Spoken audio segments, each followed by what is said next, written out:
They dragged her into town like an animal, just like they did her mother. But they made one mistake. They let a man named Thatcher Reed see her eyes. The whip cracked once, not to hit, just to silence the murmurs of the crowd. The girl flinched anyway. A reflex burned into her skin. Dirt was caked between her bare toes. And the thing she wore, it wasn't a dress anymore. It was just rags held together by memory and thread. Her name was Clara, but no one had used it in months. To the man whose meaty hand was clamped around her wrist, she was just the girl, the leftover, the last piece of a broken family he could sell for coin.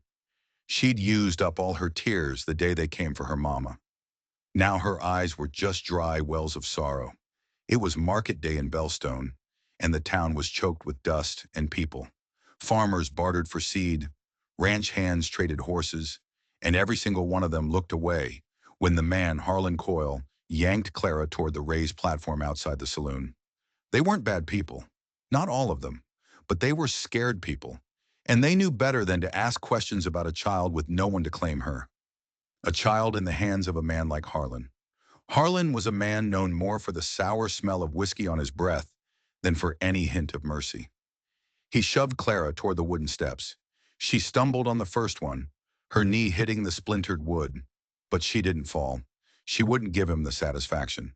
He grinned, a flash of yellow teeth under a mustache slick with grease. "Last one of the day," he called out, his voice booming over the noise. "Strong for her size and quiet. Best part is, she don't ask questions." Clara's small hands balled into fists at her sides. Strong? No, she was starving. Quiet? No, she was screaming on the inside. She was just numb. But she remembered. Oh, she remembered everything. She remembered the last time someone stood on this platform. Her mother, Lita, tall and proud even as she trembled. Lita had held Clara's hand so tight, her knuckles white, until Harlan's men pried their fingers apart. "It's just a job," they'd told her mama. "A housekeeper position out west. Good pay. A new start." Lita never came back, and now Clara stood where her mama had stood, knees locked, a fire burning in her throat. The sun beat down, hot and relentless. No one in the crowd spoke. No one stepped forward. This was how it always went. Harlan grumbled something foul under his breath and gave her another shove, pushing her right to the edge of the platform. "She'll work," he shouted, his voice cracking. "Can clean, can cook, ain't sick." Still, only silence answered him. The townspeople just stared at their boots, at the sky, at anything but the small girl being sold like a sack of flour. Then came a new sound. Boots. Slow, heavy, deliberate steps echoing across the hard-packed dirt. The sound cut through the market chatter like a knife. Clara didn't look up. She learned not to hope. She was used to the whispers of "too skinny" or "don't want no orphans." She was used to being looked at and then looked through. But this time the silence stretched. It became heavy, uncomfortable. The footsteps stopped directly in front of the platform, right beneath her. Slowly she lifted her head, and she saw him. The man was tall, but it wasn't just his height. He had a presence that seemed to push the air aside. Broad shoulders strained the fabric of a worn duster, and a dust-covered hat was pulled low, casting a shadow over eyes that watched her like a hawk watches its prey. His name was Thatcher Reed, though she wouldn't know that for a long time. Thatcher didn't look at Harlan. He didn't even glance at the other men. He looked right at Clara, and he frowned. "What's her name?" he asked. His voice was quiet, but it carried, sharp and clear. "Doesn't matter," Harlan sneered, trying to sound confident. "She don't talk much. You want her or not?" Thatcher's eyes narrowed, the frown deepening. He held Clara's gaze for a single long breath, then another. Something twisted in her stomach. It wasn't fear, not the kind she was used to. This was different. It felt like standing too close to a fire you knew could either warm you or burn you to the ground. "How much?" Thatcher asked, his voice flat. Harlan named a price that was an insult, a price too high for any child, a price meant to scare off anyone who might be asking questions for the wrong reasons, a price that said, "Mind your own business." Thatcher didn't even blink. He reached into the inner pocket of his coat, pulled out a heavy leather pouch, and tossed it onto the platform. It landed with a solid thud of coin. He didn't even look to see if it was enough. "Come on," he said, his eyes still locked on Clara. She didn't move. She couldn't. Her feet felt like they were nailed to the wood. "Come on, girl," Harlan hissed, reaching out to give her a final, rough shove off the stage. But Thatcher moved faster, so fast the dust didn't have time to react. He stepped between Harlan and Clara, a solid wall of quiet fury. "She walks on her own," he said, his voice dangerously low. "Or the deal's off." Clara stared. No one had ever spoken for her like that. Not since they'd taken her mama. Her legs started moving before her brain caught up. She took a tentative step off the platform and landed on the ground beside him. She was unsteady, but she was upright. "Your name?" he asked again, softer this time. Her lips parted. She hadn't said it out loud in so long. It felt foreign on her tongue. "Clara," she whispered, the sound barely a rustle of dry leaves. He gave a single sharp nod, and then they walked away. No more words, no questions, just the sound of his heavy boots and her bare feet on the dirt as the crowd of Bellstone melted back into its day, pretending none of it ever happened. Hours passed in near silence. Thatcher's horse, a sturdy gray gelding, was waiting at the edge of town, already saddled. A second bedroll was tied neatly behind it. He lifted Clara onto the saddle in front of him, not gently like she was a fragile doll, but with a firmness that expected her to hold on. She did. Her small hands gripped the worn leather of the saddle horn as they rode west, away from Bellstone, away from the platform, away from the ghost of her mother. They moved through low, rolling hills and past skeletal trees until the sun finally gave up, dropping behind the jagged horizon. The sky tore open, bleeding stars. Thatcher finally pulled the horse to a halt near a narrow, trickling stream. He dismounted first, then reached up to help Clara down. He didn't ask if she was hungry or tired. He just handed her a strip of dried jerky and a thick piece of bread from his saddlebag. He moved with a practiced economy, starting a small, smokeless fire with a flint and steel. Clara sat on a fallen log, watching the first hesitant flames lick at the dry kindling. She ate slowly, chewing each bite until it was tasteless mush, her eyes never leaving the fire. He sat down beside her, but kept a respectful distance. The silence wasn't empty, it was waiting. "You from Bellstone?" he finally asked, his voice a low rumble. "No," Clara said, her voice still raspy from disuse. He nodded, accepting that. "Parents?" Clara's gaze dropped to the dancing flames. "My mama was sold," she said, the words coming out flat and hard. "They told her it was just a job. She never came back." Thatcher didn't offer any useless words of comfort. He just stared into the fire with her and added another stick to the blaze. The wood popped, sending a shower of sparks into the night air. "She had a ribbon," Clara whispered, the memory suddenly sharp and painful. "A red one. She said it meant freedom. Said she'd give it to me when I was old enough to understand what that meant. I ain't seen it since the day they took her." The wind picked up, rustling the leaves in the dark trees around them. It sounded like a sad, lonely sigh. "You still got family somewhere?" Thatcher asked. Clara shook her head, a small final gesture. "You do now," he said. And then he stood up, brushing the dirt from his pants. "We ride at dawn." She blinked, confused. What did he mean? She was his property now, wasn't she? Another mouth to feed, another pair of hands to work until they were raw. Thatcher must have seen the question in her eyes. He turned to face her fully, his expression unreadable in the flickering firelight. "I don't buy children, Clara," he said, and his voice was like iron. "I free them."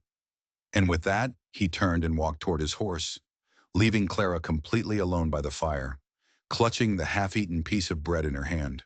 Her heart, which she thought had turned to stone months ago, began to hammer against her ribs. She didn't sleep that night, not from fear of the dark or the strange noises of the wilderness.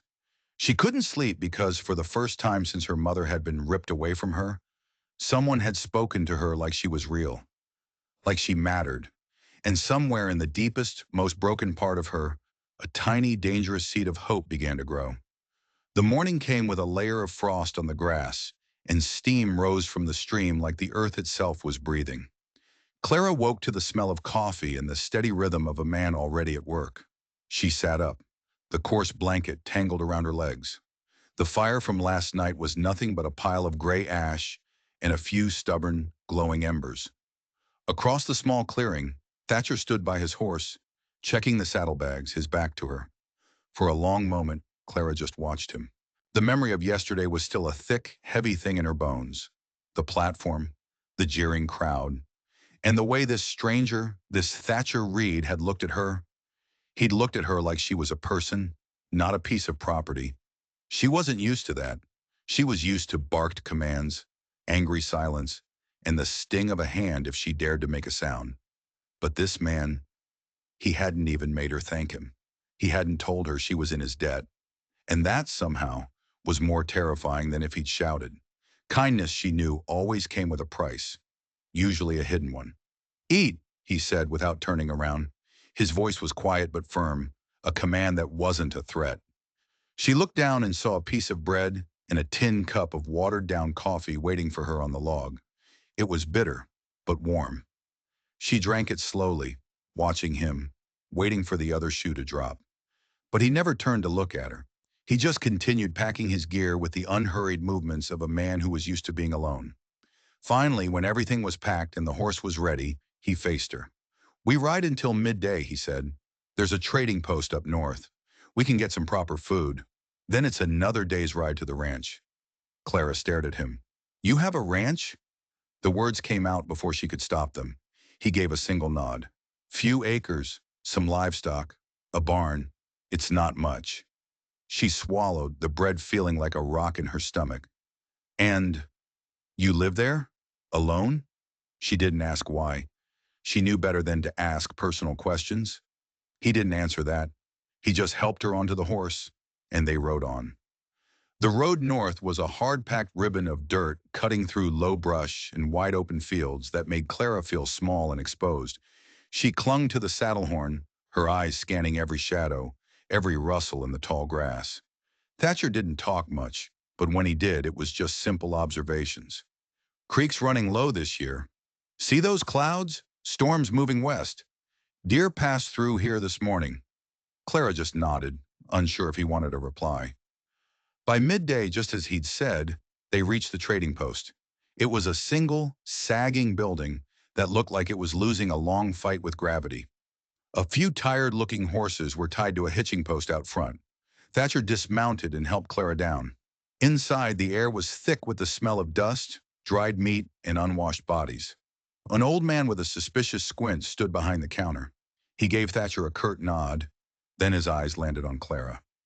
"Don't look like kin," the old man muttered, his voice a gravelly rasp. Thatcher's gaze was flat and cold. "Ain't your business." The old man shrugged and went back to his work. Thatcher bought flour, coffee, and a sack of dried beans. Then he bought something else, a small pair of sturdy leather boots. He slid them across the rough wooden counter toward Clara without a word. She just stared at them, then at him. "I can't. They'll fit," he cut her off. "Your feet are bleeding." She looked down. He was right. The soles of her feet were crisscrossed with cuts and scrapes. The pain had become so constant, she had simply stopped noticing it. She pulled the boots on right there in the store. They pinched her toes, but they were the most beautiful things she had ever owned. She couldn't stop looking at them as they rode away, half afraid they would disappear if she looked away for too long. By nightfall, they reached a high ridge that overlooked a wide, sprawling valley, and Clara gasped. Down below, bathed in the pale light of a rising moon, was a small house with a wisp of smoke curling from its stone chimney. Next to it stood a large barn and a fenced-in pasture. The gentle, rhythmic creak of a windmill carried on the breeze. "That's it," Thatcher said, his voice softer than she'd ever heard it. Clara couldn't speak. A knot had formed in her throat. They descended the trail slowly, the horse picking its way carefully down the steep path. When they reached the bottom, Thatcher dismounted, opened a wooden gate, and led the horse inside. Clara slid off the saddle and just stood there, taking it all in. The rough-hewn porch, the neatly stacked pile of firewood, the empty rocking chair that faced the sunset. He helped her down, then took a step back, giving her space. "This is your home now," he said. She looked at him, her eyes wide with a mixture of hope and disbelief. But I don't know how to be in a house. He raised an eyebrow. You know how to breathe, don't you? She nodded numbly. Then you'll figure out the rest. He didn't say it kindly. He said it like it was a fact. And for some reason, that made it easier to believe. The cabin was simple inside. One large main room with a kitchen area off to one side and a sturdy wooden ladder leading up to a sleeping loft. It smelled like wood smoke, leather, and something else. Something clean. Clara stepped inside slowly, almost on tiptoe, afraid to touch anything. Her fingers hovered over the back of a wooden chair, over the smooth surface of the table, over a thick wool blanket folded neatly by the fireplace. Thatcher moved around her as if she'd always been there. He hung his coat on a peg by the door and started making a stew, his movements calm and efficient. He was a man used to the quiet rhythm of solitude. He slid a bowl of hot stew in front of her. She stared at it, the steam warming her face. Finally, she found her voice. Why? She asked, her voice barely a whisper. Why did you take me? He didn't look up from his own bowl. I've seen too many children sold in that town, he said, his voice low. For a long time, I did nothing, figured it wasn't my fight. He paused, then he finally met her gaze. But you looked like you needed a place to be, more than just a name on a bill of sale. Clara looked down at her food. After a moment, she whispered, They said I was like her. Thatcher didn't ask who. He just waited. My mama, she clarified. They said I have her eyes. That's why Harlan hated me so much. He said he couldn't stand the way I looked at him, like I was judging him. She bit her lip, fighting back a wave of emotion. I thought maybe God had forgotten all about me. Thatcher's jaw tensed, a muscle twitching in his cheek. He didn't forget, he said, his voice hard. But some men, they like to pretend he can't see them. Those are the ones you have to remind. She didn't know what to say to that, so she just ate her stew in silence. After supper, he showed her the loft. There was a small bed with clean sheets and a thick quilt. A lantern sat on a small crate beside it. She touched the quilt. It felt like heaven. You need anything. You just come on down, he said from the bottom of the ladder. She nodded, but as he turned to walk away, she called out his name. Thatcher. He turned back, his face hidden in the shadows. Do I work here? Like a hired hand? He hesitated for a moment. No. Then, what am I? He didn't blink. He didn't even seem to think about it. You're Clara Reed, he said, and that's enough. Then he was gone, leaving her alone in the loft with a new name echoing in her ears. A name that felt like the most beautiful and terrifying lie she had ever been told. And as she drifted off to sleep, she was hit with a terrifying thought. What if it wasn't a lie at all? The next morning was soft and gray. A quiet settled over the valley that seemed to seep right into your bones, whispering that you were safe. But Clara didn't trust it. Not yet. She crept down the ladder, her new boots in her hand. She hadn't slept in them, terrified they would vanish by morning. Thatcher was at the stove, flipping a piece of cornbread in a cast-iron skillet. He glanced over as she reached the bottom step. You sleep all right? She nodded. Eat, he said, gesturing to a plate on the table.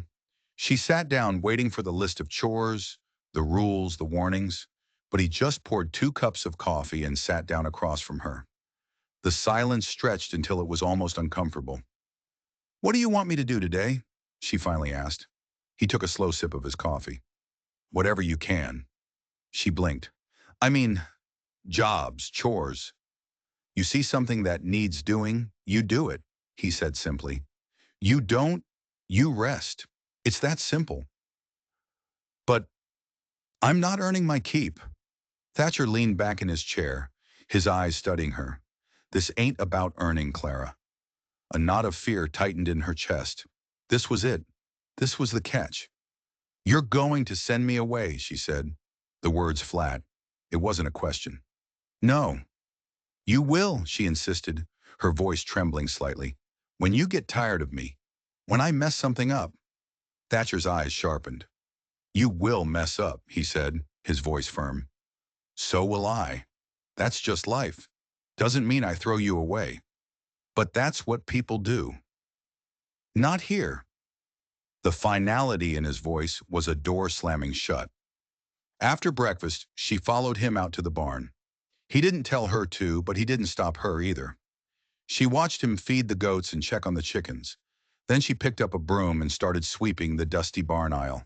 He watched her for a moment, then went back to his work. Later, he handed her a small rake and pointed to a neglected garden patch behind the house. Turn the soil, he said. Doesn't have to be perfect. She worked until her hands were raw, but she didn't mind. She liked the feel of the cool, dark earth. It was honest. It didn't care who you were or where you came from. That evening, they sat on the porch as the sun set. Thatcher smoked a pipe, the sweet-smelling smoke curling into the cool air. Clara sipped on a cup of milk. Did you have a daughter? She asked quietly. The hand holding the pipe paused halfway to his lips. He was silent for so long, she thought he wasn't going to answer. A wife, he finally said, his voice rough. He took a slow drag from his pipe. Her name was Eleanor. Clara waited, but he didn't say anything more. She figured that was all she was going to get. But then, so quietly she almost didn't hear him, he added, sickness came on fast. Took her even faster. I'm sorry, Clara whispered. He didn't nod or thank her. He just stared out at the darkening fields, his jaw tight. I still see her sometimes, he said, his voice thick with a grief that was clearly still raw.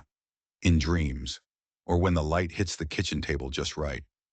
He turned to look at her, and his eyes were full of a deep, aching sadness. I think she would have liked you. Clara's throat tightened. No one, not even her own mother, had ever said anything that felt so real.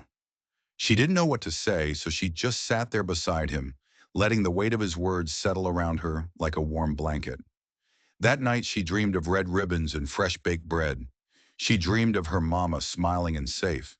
But peace, she was learning, was always temporary. 3 days passed. A fragile routine began to form. Feed the animals, tend the garden, patch the chicken coop. The quiet of the valley began to feel less like a threat and more like a comfort. Thatcher rarely spoke, but his presence was a constant, steady thing. He never hovered, never shouted, never made her feel small. It was a feeling she was slowly, cautiously getting used to. But peace doesn't last long on the frontier. It was the fourth morning when the sound came. Not a knock on the door, but a sharp, deliberate clang of the iron latch on the main gate being lifted and dropped. Once, then again. A signal. Thatcher was in the barn, mending a harness. He went completely still. He set the harness down, his movements slow and deliberate, and took his rifle down from the hooks on the wall. Clara froze, her heart instantly pounding in her chest. He looked at her, his eyes hard. Inside, he said, his voice a low command. Now. She didn't argue. She ran. From the cabin window, she peeked through a crack in the curtains. 2 riders were entering the yard. They were dressed in dark, dusty coats, their faces hidden in the shadows of their wide-brimmed hats. The man in the lead dismounted. He was tall and wiry, and he moved with a crooked, arrogant swagger that screamed trouble. Thatcher stepped out onto the porch, the rifle held loosely at his side but ready. Morning, he said, his voice deceptively calm. The man spat a stream of tobacco juice into the dirt. Heard you took in a girl. Thatcher didn't blink. Who's asking? Name's Pierce. I work for Harlan Coyle. He says that girl belongs to him. She's not his. Pierce let out a short, humorless laugh. Well, now, that's a funny thing. See, he's got papers. Says he paid good money for her. Says she ran off. She didn't run, Thatcher said, his voice dropping an octave. She walked, and I paid, he paused, for her freedom. The other man, stockier and younger, slid off his horse. His hand hovered nervously near the revolver on his hip. Pierce took a step forward. Look, old man, we ain't here to start nothing. You just give us the girl, and we'll be on our way. Thatcher didn't move a muscle. Pierce's voice hardened. She's not yours. She is now. A tense silence fell over the yard. The stocky man spoke up, his voice cracking. You really want to die for some stray? Thatcher's voice was like ice. She's not a stray. Inside the cabin, Clara's heart was a wild bird beating against her ribs. She could feel the situation escalating, the air growing thick and heavy with unspoken violence. Pierce glanced at his partner. "Get the rope." That's when Thatcher raised the rifle, the movement smooth and practiced. He didn't aim it. He just held it. "You touch anything in this yard," he said, his voice dangerously quiet, "and I'll bury you in it." The two men froze. Pierce slowly raised his hands. "Easy now. No need for that." But Thatcher took a step forward, off the porch and onto the dirt. "You come back here again," he said, his eyes burning with a cold fire. "You best bring a preacher. And a coffin for yourself." Pierce hesitated, his eyes darting from Thatcher's face to the rifle and back again. Then he slowly, deliberately, backed away toward his horse. The stocky one followed, his face pale. They mounted up and spurred their horses, kicking up a cloud of dust as they fled. The moment they were gone, Clara burst out of the cabin. "They're gone," she said, her voice breathless. Thatcher didn't lower the rifle. He kept his eyes on the trail. "Not for long." Clara stood beside him, trembling. You'll send me away now, to keep me safe." "No, but they'll come back. You'll get hurt because of me." "Maybe." "Then why?" she cried, the words tearing out of her. "Why are you doing this?" He finally looked down at her, and the hardness in his eyes softened, just for a moment. "Because when I saw you standing on that platform, shaking in the sun, I thought about what it would mean to just walk away, to leave you to men like that." He took a deep breath. "I've done a lot of things I ain't proud of in my life, Clara. A lot of things I regret. But this is something I'll fight for." She swallowed hard, the lump in her throat making it hard to breathe. "Even if it gets you killed?" He nodded once. She stepped closer, her voice barely a whisper. "Then I'll fight too." He didn't smile, not really, but something in his face changed. It was a look of respect, of understanding. And in that moment, something shifted between them. They weren't just a man and a girl anymore. They were a family, a fortress of two. That night, they didn't just lock the doors. They boarded the windows. They cleaned and loaded every firearm in the house. Clara found the red ribbon her mother had given her, tucked away in a forgotten corner of her satchel. She tied it around her wrist, because she knew with a certainty that chilled her to the bone that this wasn't just a place anymore. It was a line drawn in the dirt, and she was done with running. The wind howled across the plains like a chorus of angry ghosts. Thatcher stood by the barn fence as the sun came up, a bruised smear of orange and gray on the horizon. He hadn't slept. Neither had Clara.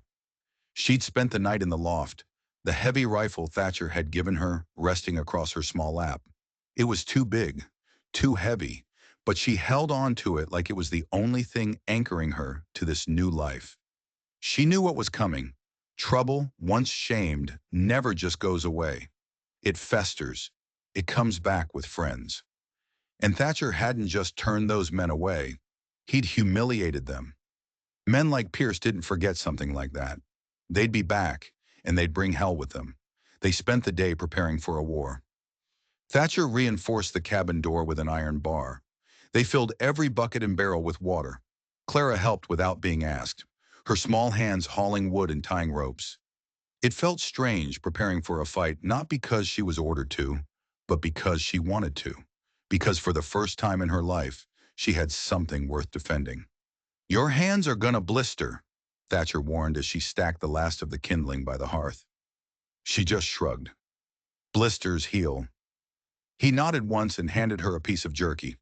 They ate in silence for a few minutes. Then she asked the question that had been burning in her mind. "Why don't we just run?" He looked at her, his expression grim. "Run from what? From them? From the trouble?"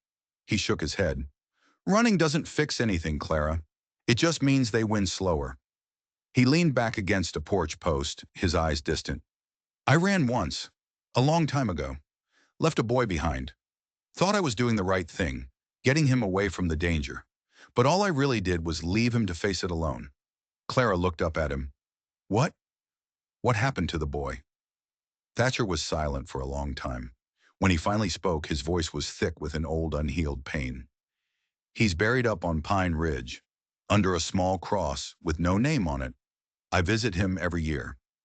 Her throat tightened. He didn't have to say anything more. She understood. This wasn't just about her. This was about him, about a ghost he could never outrun. They spent the afternoon practicing. Thatcher set up empty bottles on the fence line and showed her how to hold the rifle, how to breathe, how to squeeze the trigger without flinching. Her arms ached and her shoulder was bruised, but she hit 2 of the 6 bottles.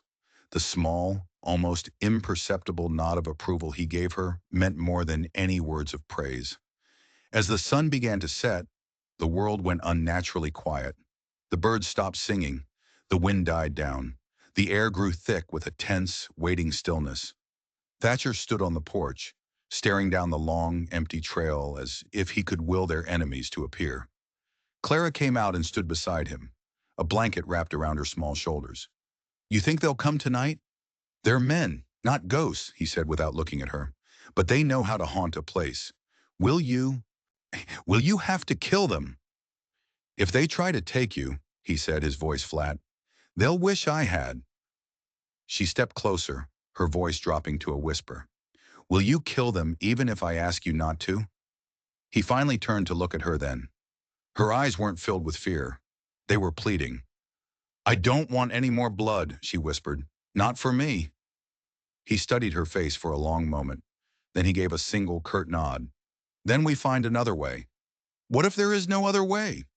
"Then we buy time," he said, "and we pray that time opens a door we can't see yet." That night the stew was tasteless in her mouth. The fire seemed to offer no warmth. Thatcher sat in his chair by the window, the rifle across his lap. Clara curled up on the rug by the fire, her eyes wide open in the dark. Then she heard it. Hoof beats, distant, faint, but steady. Thatcher sat bolt upright. Clara's eyes flew open. The sound grew louder. Not fast, not urgent. Just a slow, methodical approach. They weren't trying to be quiet. They wanted them to know they were coming. He stood up and peered through the gap in the boarded-up window. "3 riders," he said, his voice a low growl. "Harlan's with them this time." He turned to her. "Cellar." "No," she said, standing up. "I'm not hiding." He didn't argue. He just handed her the pistol from the table drawer. "They start shooting, you shoot back," he said. The knock on the door was almost polite, a mockery. Thatcher pulled the door open, just a crack. Pierce stood there, that same arrogant smirk on his face. "Evening, Reed," he said. "Thought we'd come by for a more civilized conversation." Behind him, Harlan Coyle sat on his horse, his face red and bloated with whiskey and rage. "You've already had your say," Thatcher said.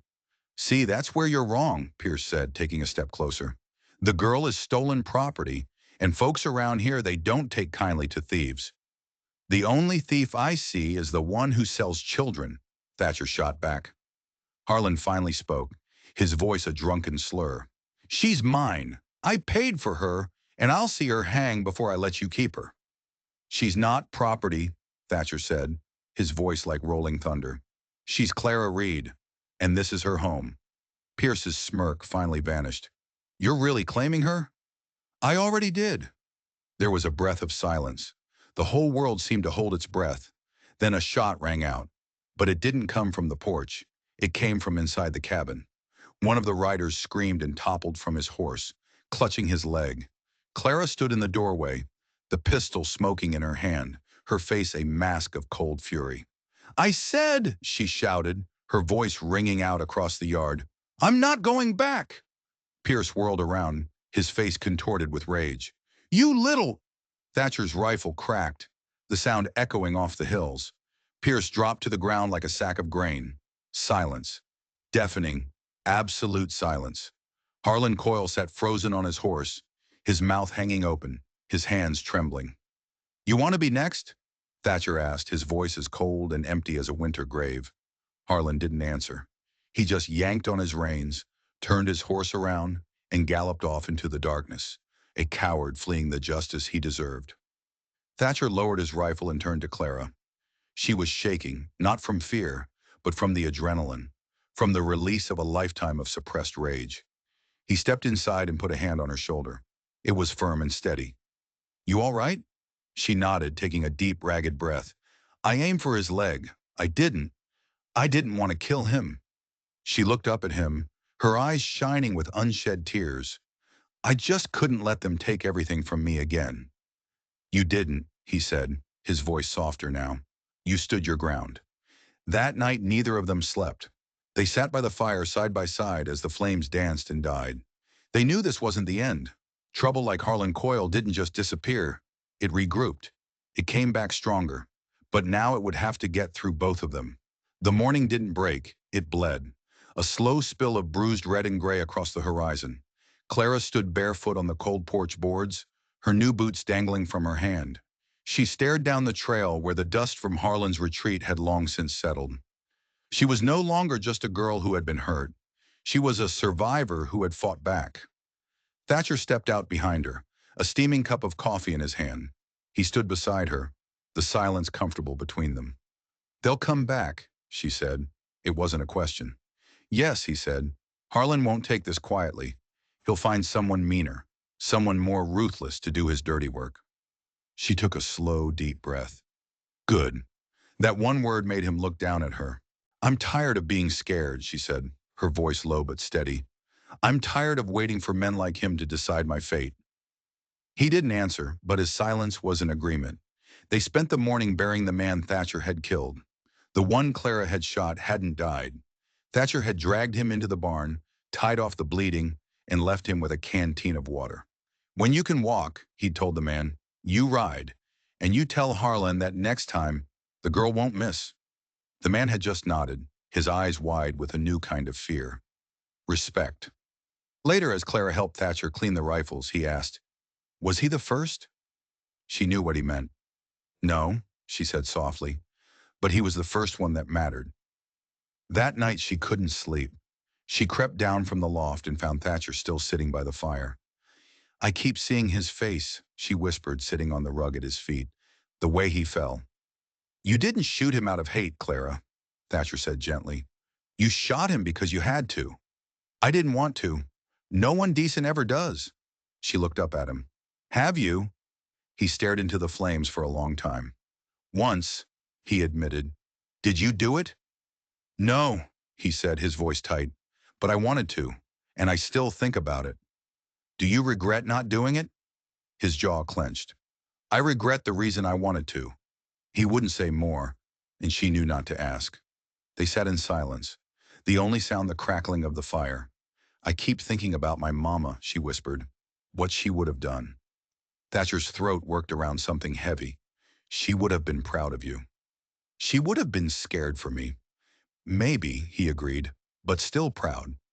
Clara leaned her head against his chair. Can I stay here? I mean, for always. He looked down at her, the firelight dancing in her hair.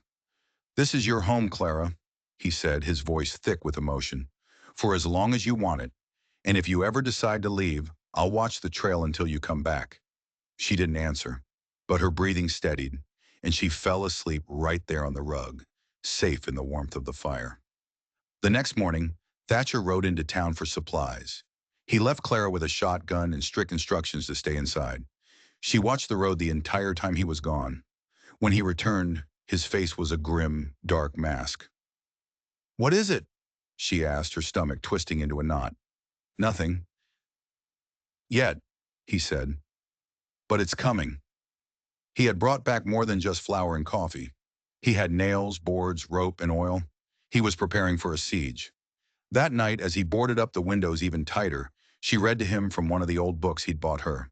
Her voice, once timid and weak, was growing stronger every day. Do you miss her? She asked, pausing in her reading. Your wife? All the time, he said without looking up from his work. Tell me something good, she said, from before. He stopped hammering and looked at the small bird he'd been whittling. She used to hum when she peeled apples, he said, a faint smile touching his lips. The same little tune, over and over again. Drove me half mad. Now I'd give anything I own just to hear it one more time. But peace, as always, was just borrowed time. The next day, Thatcher didn't come back from the barn. Clara waited, her anxiety growing with each passing minute.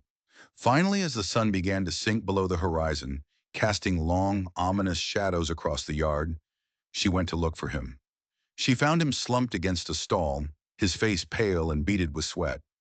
One hand was clutched to his side, and a dark stain was spreading across his shirt. "Thatcher!" she cried, dropping to her knees beside him. "Rattler," he rasped, his voice weak. "Coiled up in the hay. Didn't see it." Her hands flew to the wound, trying to stop the bleeding, trying to do something. Anything. "Don't move," she whispered, her voice shaking. He tried to smile, but it was a pained grimace. "Looks like you're in charge now." "You're going to be fine," she said, panic rising in her throat like bile. "You told me what to do. Boil water, clean the wound." "It's too late for that," he gasped, his breathing growing shallow. "The venom. It's moving fast. You'll have to ride to town.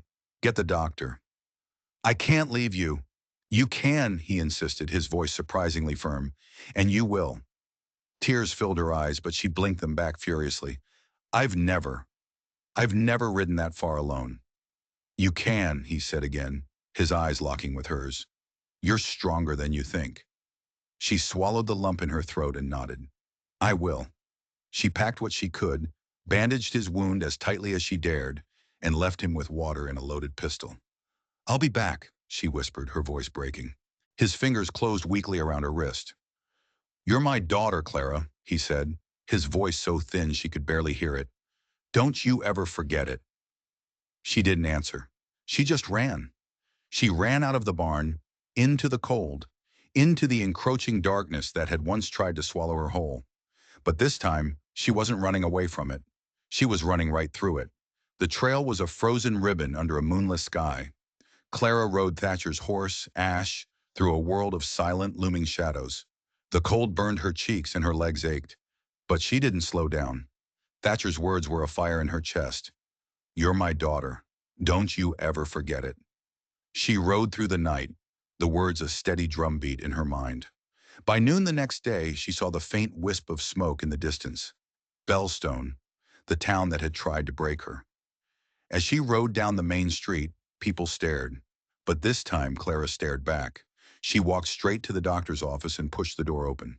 The doctor, a gray-haired man with tired eyes, looked up from his desk. "I need help," she said, her voice clear and strong. "It's Thatcher Reed. He's been bitten by a rattler. He's got a fever, and he can't ride." The name Thatcher Reed changed the air in the room. The doctor stood up slowly. "He's still out there at that ranch?"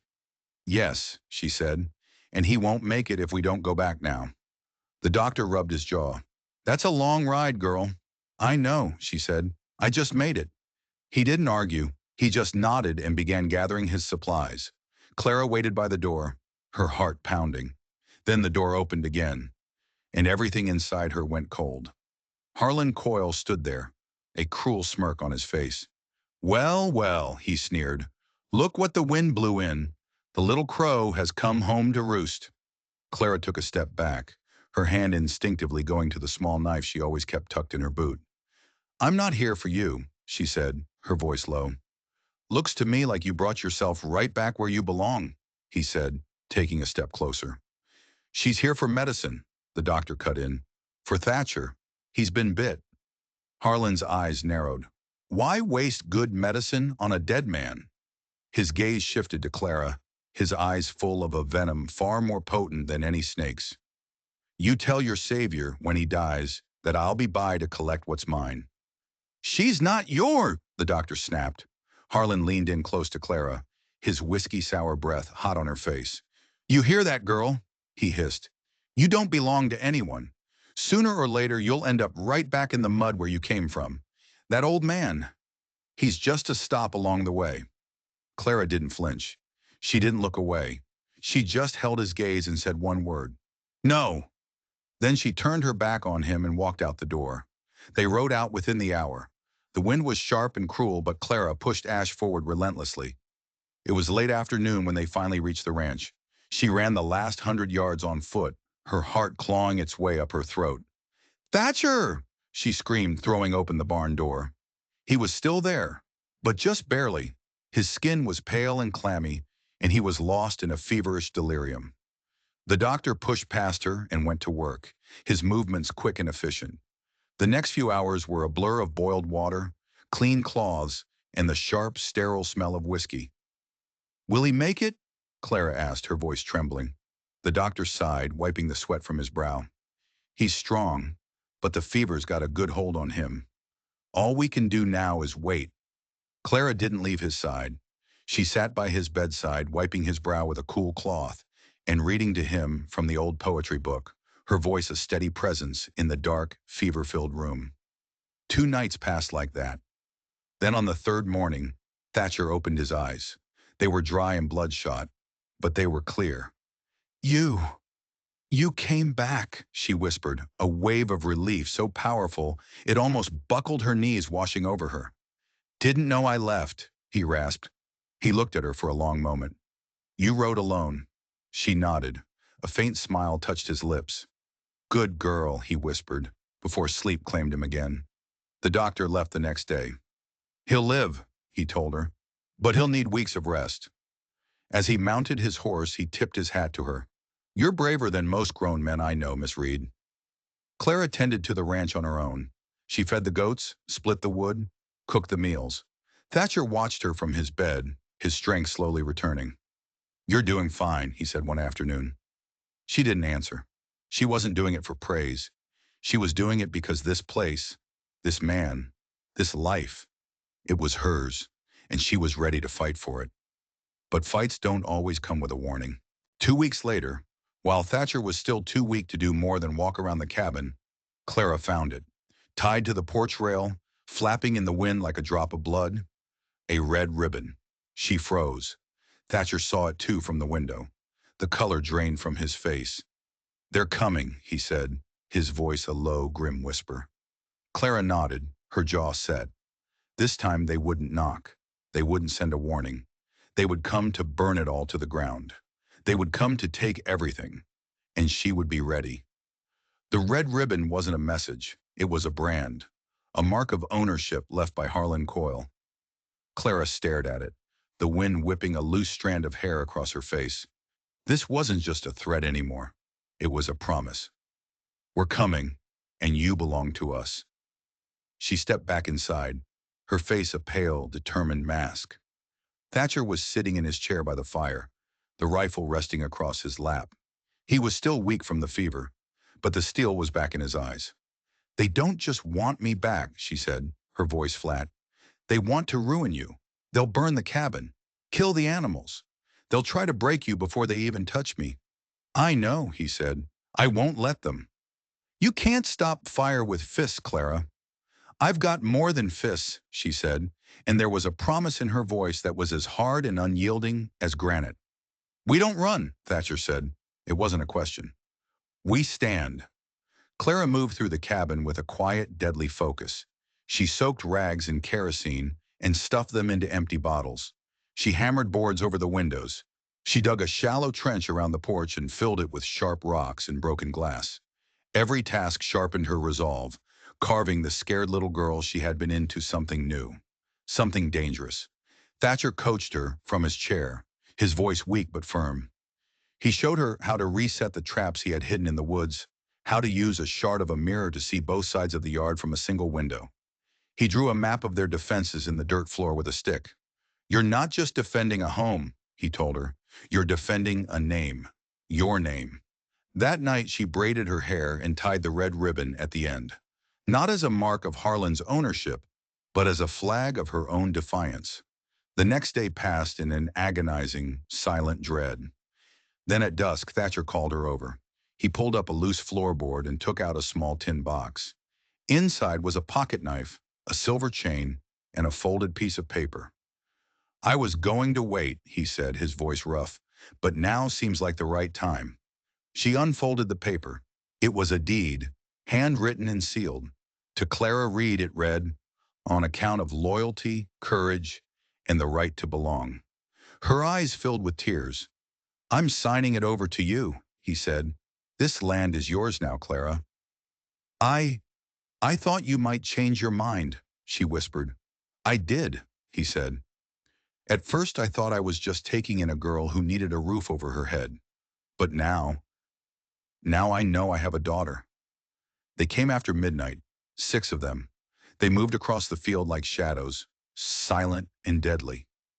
Clara was on the roof, a dark silhouette against the star-strewn sky. She saw them coming and dropped down into the loft, her heart a frantic drum against her ribs. Thatcher was in his chair, the rifle aimed at the door. "Positions," he whispered. They came hard. They shot the chickens first, their cruel laughter echoing in the night. Then 2 of them stormed the porch. Thatcher fired once. The first man dropped. The second ducked and fired back, the bullet splintering the window frame inches from Clara's head. She didn't flinch. She returned fire, and the man screamed and fell back into the yard. Someone threw a torch onto the roof. But Clara was already there, smothering the flames with a wet blanket. She dropped one of her kerosene-filled bottles onto the man below. It exploded in a shower of glass and fire. His screams were short-lived. Another rider tried to come in the back, but Thatcher had seen his shadow in the mirror. He fired through the wall, and the man dropped without a sound. 3 left. They regrouped behind the barn, shouting and cursing. Clara slipped out the root cellar and circled around, silent as a ghost in the tall grass. She got within 20 feet before they saw her. She raised her rifle. "I have a deed with my name on it," she said, her voice ringing out in the night. "You're not just trespassers. You're thieves." One of them turned. He was tall and cruel-looking, with a jagged scar across his jaw. "You're just a girl," he sneered. Clara fired. The bullet hit him in the shoulder, spinning him around. The other 2, their courage broken, turned and ran, disappearing into the darkness. She didn't chase them. She walked them to the fence line, her rifle still raised. "I'm not a girl anymore," she said to the empty night. "I'm Clara Reed." Back at the cabin, Thatcher was pale but alive. The fire burned low. Clara dragged the man she'd shot to the barn, bandaged his wound, and left him with bread and water. "You ride when you can," she told him, "and you tell Harlan that next time I won't miss."